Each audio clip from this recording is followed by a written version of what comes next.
What happens when canine distemper infects a dog?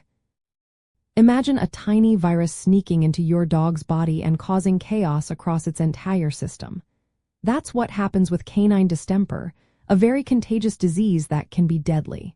When a dog gets infected, the virus first enters through contact with infected saliva, urine, feces, or respiratory droplets. It can also spread through the air when an infected dog coughs or sneezes. Surfaces like kennels or shelters can hold the virus for a short time, making those places risky for unvaccinated dogs. After exposure, there is usually a waiting period of about 10 to 14 days before any signs show up. Sometimes it can take up to a month before symptoms appear. Early on, your dog might develop a fever and start sneezing or coughing. There could be a thick, pus-like discharge from the eyes and nose, and your dog might seem more tired than usual. Loss of appetite is common, and some dogs may vomit or have diarrhea. These initial signs are often mistaken for other respiratory illnesses, so seeing a vet quickly is important. As the disease progresses, the virus moves into the stomach and intestines, causing more vomiting, diarrhea, and dehydration. Your dog might lose weight rapidly and become very weak. Secondary bacterial infections can develop, leading to pneumonia or worsening gastrointestinal symptoms. At this stage, supportive care becomes vital. Veterinarians often give fluids through enrollment 4 to prevent dehydration and may prescribe medications to control vomiting and diarrhea. Antibiotics might be used if bacteria infect the lungs or gut.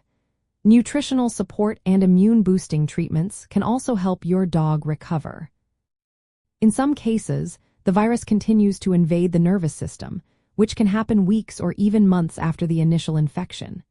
Neurological signs include muscle twitching, tremors, seizures, and sometimes a head tilt or circling.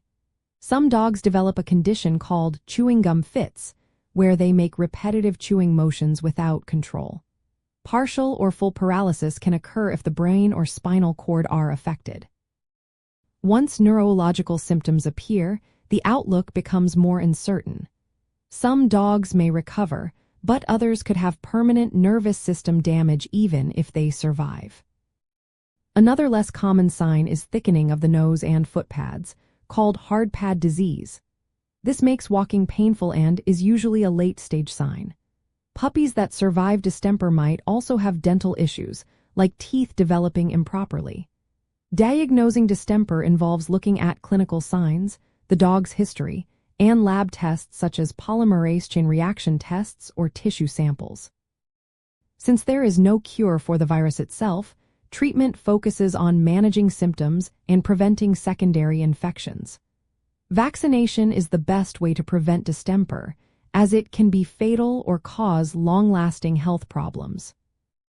In the end, canine distemper can affect many parts of your dog's body, from breathing to the nervous system. Recognizing early signs and seeking veterinary care quickly can make a big difference. Protecting your dog with vaccination is the most effective way to keep this dangerous disease at bay.